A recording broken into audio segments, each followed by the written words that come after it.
कोकणातल्या किनारपट्टीवर आतापर्यंत म्हणावा तसा लक्ष पर्यटनाच्या दृष्टिकोनातून किंवा मच्छीमारांच्या दृष्टिकोनातून बघितलं गेलं नव्हतं।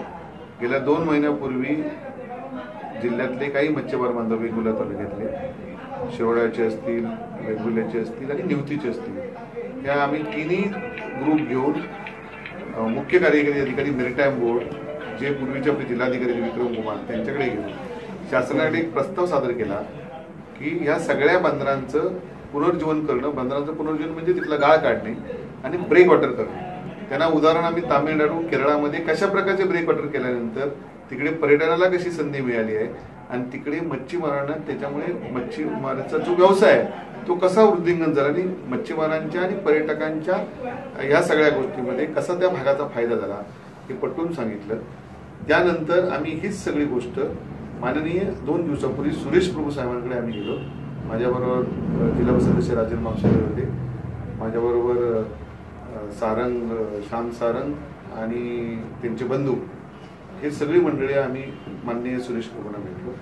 सुरेश प्रभूंना ही कल्पना प्रचंड आवडली, कारण की आमच्या मच्छीमार बांधवांचं म्हणणं होतं की 70 वर्षात कुठल्याच राजकीय पक्षाने आमच्या भागाकडे लक्षच दिलेलं नव्हतं। आज जर ह्या प्रकारच्या सोयी, जर ब्रेक वॉटर त्या ठिकाणी झालं, गाळ काढून मिळाला आणि त्याला तत्सम सगळ्या सुविधा उपलब्ध करून दिल्या तर मच्छीमार बांधवांचं लाईफच बदलून जाईल।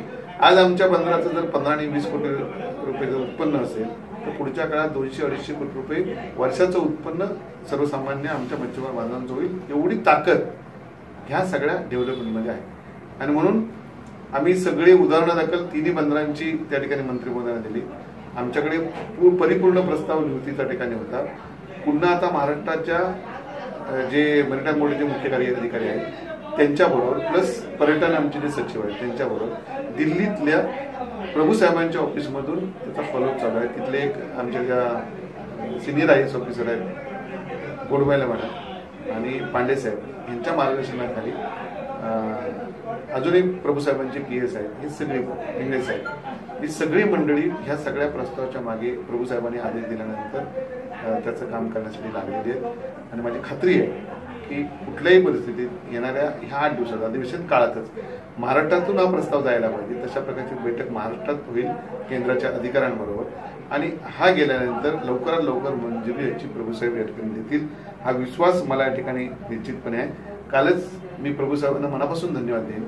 कालच त्यांच्या कार्यालयातून प्रेस नोट जाहीर झालेली आहे की नेमकं आम्ही काय करणार आहोत, फोटोसहित तरी प्रेस त्या ठिकाणी जाहीर केलेलं आहे। आमचे प्रयत्न असे राहतील की ही तिन्ही बंदरं पहिली झाल्यानंतर जिल्ह्यातले अगदी देवगडपर्यंत, माझं देवगडपर्यंत अगदीच नाही, जिथे जिथे लोकांची मागणी आहे त्या ठिकाणी सुविधा करून, जसं तामिळनाडू केरळामध्ये 20-25 किलोमीटरला अशा प्रकारची सुविधा उपलब्ध करून दिलेली आहे। ह्या दोन्ही सुविधांमधून पर्यटनाला चालना निश्चितपणेच मिळेल, पण त्याचबरोबर मच्छीमारी व्यवसायाला फार मोठ्या प्रमाणात चालना या ठिकाणी मिळणार आहे आणि प्रभू साहेबांना मी मनापासून धन्यवाद देईन।